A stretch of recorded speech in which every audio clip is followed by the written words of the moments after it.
আসসালামু আলাইকুম। ঈদ মুবারক সবাইকে। হ্যাঁ, জানি অনেক লেটে ভিডিও পোস্ট করছি। বাট কি করার আছে? কিছু পার্সোনাল রিজনের জন্য এতটা দেরি হয়ে গেল। তো হে কিউট পিপল, কেমন আছো তোমরা? আশা করি তোমরা ভালো আছো আর আমি অনেক বেশি ভালো আছি।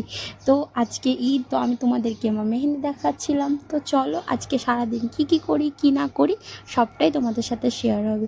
এই যে আমি মামিদের বাড়ি গেছিলাম, আমাদের ফ্রিজ খারাপ হয়ে গেছে বলে মামিদের ফ্রিজে আমি মাংস রেখেছিলাম কালকে রাতের আনা, যেহেতু সকাল সকাল পাবো না। এখন তারপরে আমি উনুন ধরিয়ে ক্ষীর বসানোর জন্য চাল টাল ধুয়ে নিচ্ছি, সব কিছু ধুয়ে ধায় তারপরে আমি ক্ষীর বসিয়ে দিব।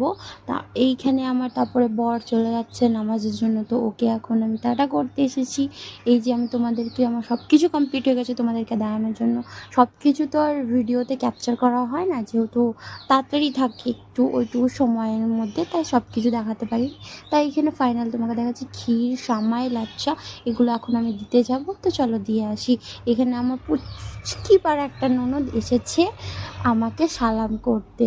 তো ও আমাকে পায়ে সালাম করতে চেয়েছিলো, বাট পায়ে না, হাতে সালাম করলাম। এখানে আমার চলে এসেছিলো আমার কিউট হ্যান্ডসাম প্রিটি আমার বর যাচ্ছিল, মানে ওর ফুপা যাচ্ছিল সবকে সালাম করতে। তাই ও বলছে আমিও যাবো ফুপা, আমিও যাবো ফুপার। বেচারা প্যান্টটা এত লুজ, ওর মা ওকে লুজ প্যান্ট পরে দিয়েছে, মানে ও পরার জন্য কান্না করেছিল বলে ওর মা ওকে পরিয়ে দিয়েছে। তাই ওকে ভাবলাম যে চলো কিছু ওর ছবি নেওয়া যাক। ও ভাই মানে একটা সেকেন্ড ভালোভাবে দাঁড়ানোর মতন ছেলে না।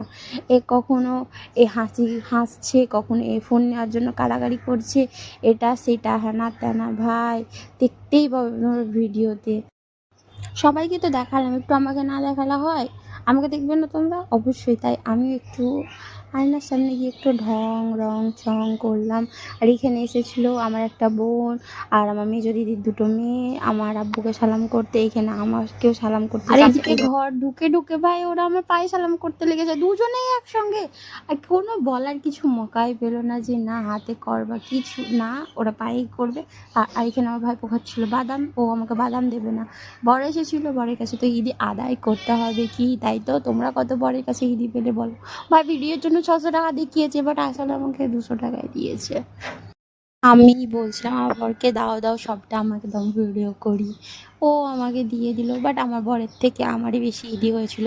ওর হয়েছিল এই 600 টাকা আর আমার হয়েছিল ওই 1000-1200 টাকা মতন। সকাল থেকে কিছু খাইনি বা মনটা একটু ফুচকা করছিল। তো এখন আমি চলে যাচ্ছিলাম ফুচকা খেতে। এখানে দেখছি বেশ অনেকই ভিড়। আর ওই যে দেখো, ওটা হচ্ছে আমার বোন, আমার কাকার মেয়ে। ও একা একা ফুচকা খাচ্ছে আমাকে ছেড়ে। তাই আমাকে বললাম তোর পেটে লাগে তো আমাকে ছেড়ে ফুচকা খেলি। তো এখানে আমাকে